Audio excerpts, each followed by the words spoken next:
Hello friends, welcome back my channel. कैसे हैं आप? उम्मीद करती हूँ आप सब अच्छे होंगे और खूब मन लगाकर अपनी पढ़ाई कर रहे होंगे। तो फ्रेंड्स, मैं यहाँ बात करने वाली हूँ जो हमारा सीटेट का एग्ज़ाम है उसमें अब ज़्यादा समय नहीं है, लगभग हमारे पास 1 महीना बचा है। और इस एक महीने में हमें क्या पढ़ना चाहिए ताकि हमारा जो सीटेट है वो ईजिली क्वालिफाई हो जाए। क्योंकि मैंने जो है सीटेट 4 बार क्वालिफाई किया है, यूपीटेट भी 2 बार क्वालिफाई किया है। तो वही तरीका मैं आपको बताऊंगी जो मैंने जब अपना सीटेट क्वालिफाई किया था, कौन सा तरीका मैंने अपनाया था कि मेरा पहली बार में ही सीटेट क्वालिफाई हो गया था। फिर मैंने 3-4 बार सीटेट क्वालिफाई किया है और उसके बाद मैंने सीटेट फिर देना बंद कर दिया। तो आज मैं आपके साथ ये अपनी स्ट्रेटजी शेयर करना चाहूँगी। अगर आप मेरे चैनल पर पहली बार आएँ तो चैनल को जरूर सब्सक्राइब करें, वीडियो को लाइक करें, कमेंट करें। चलिए तो वीडियो शुरू करते हैं। तो सबसे पहले मैं आपसे बोलना चाहूँगी कि अगर अभी तक भी आपने एनसीईआरटी नहीं पढ़ी है तो आप आज से ही अपनी एनसीईआरटी पढ़ना शुरू कर दीजिए। अगर आप फर्स्ट पेपर दे रहे हैं सीटेट का तो आपको 1 से लेकर 5 तक की जो एनसीईआरटी की बुक होती है एनवायरनमेंट की, और एनवायरनमेंट पूछा जाता है 30 नंबर का।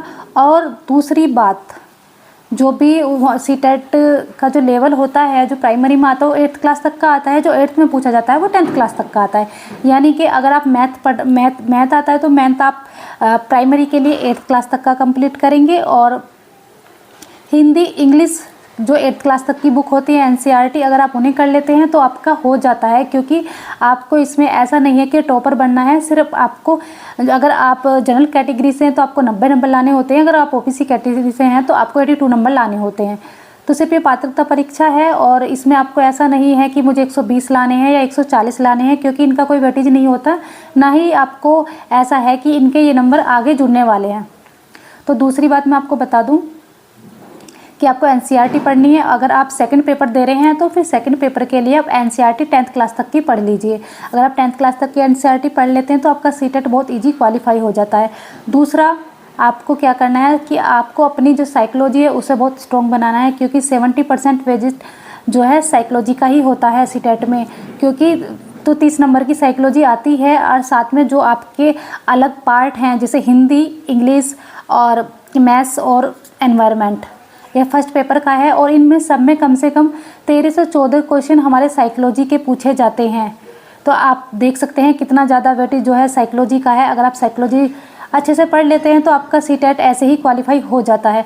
और दूसरा, जो आपका सेकंड पेपर है उसके लिए भी आप एनसीईआरटी पढ़ेंगे, लेकिन 10th तक, जो 10th तक की बुक्स हैं 10th क्लास तक की, आप एनसीईआरटी पढ़ लीजिए। तो उससे आपका जो है जो सेकंड लेवल है सीटेट का वो क्वालिफाई हो जाता है। साथ में जो आप अपनी साइकोलॉजी है उसको आप स्ट्रॉन्ग करेंगे। उसके बाद आपको क्या करना है, जैसे अभी आपके पास 1 महीना बचा है, पर डे आप एक मॉक टेस्ट लगाइए।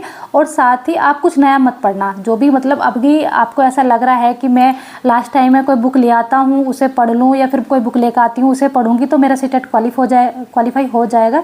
इससे अच्छा है कि अगर आपने एनसीईआरटी नहीं पढ़ी तो 10 दिन तक एनसीईआरटी पढ़ें, उसके बाद उसी को ही बार बार रिविजन करें।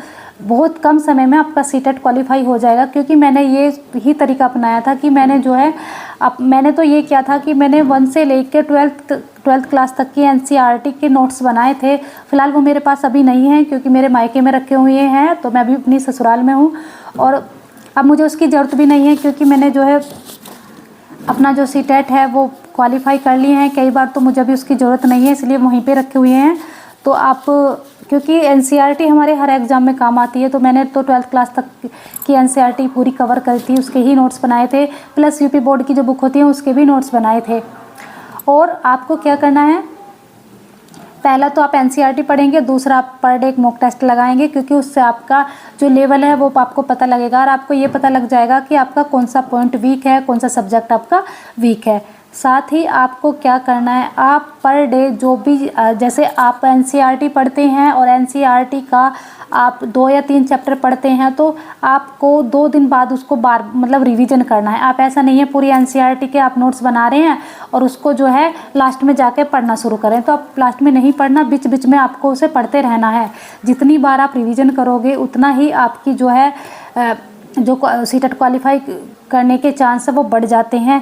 एनसीईआरटी बहुत अच्छे से पढ़ लेते हैं तो आपको सीटेट क्वालिफाई करने से कोई नहीं रोक सकता, क्योंकि सीटेट में ही, एनसीईआरटी में ही सीटेट बसा हुआ है। एनसीईआरटी से ही एज इट इज लाइन उठकर आपके क्वेश्चन बन जाते हैं। आप जब एनसीईआरटी पढ़ेंगे और जब आप प्रीवियस ईयर क्वेश्चन चेक करेंगे ना तो आपको पता लग जाएगा कि सारे क्वेश्चन आते कहाँ से हैं। लेकिन अधिकतर हम ऐसा करते हैं कि हम थोड़ी मेहनत करना नहीं जानते, क्योंकि एनसीईआरटी हम उठाएंगे फिर पढ़ेंगे, नोट्स बनाएंगे। इससे अच्छा है हम कोई गाइड ले आएँ। अगर आप एनसीईआरटी फ़िलहाल नहीं पढ़ सकते तो आप जो ऑनलाइन क्लास होती हैं एनसीईआरटी बुक की लगभग 5 या 6 घंटे की क्लास होती हैं, तो उसमें भी कराई जाती है, तो आप वहाँ से कर सकते हैं। वो भी बहुत बेनिफिशियल होती हैं, क्योंकि जब हम एग्ज़ाम सेंटर में बैठते हैं तो हमें याद आ जाता है कि यार ये मैंने कहीं कुछ ये पढ़ा था। मैं इतना ही बोलूँगी कि एनसीईआरटी आपको ज़रूर पढ़नी है। और अगर आपको मेरी ये वीडियो पसंद आए तो चैनल को ज़रूर सब्सक्राइब करें, वीडियो को लाइक करें, कमेंट करें। Thank you.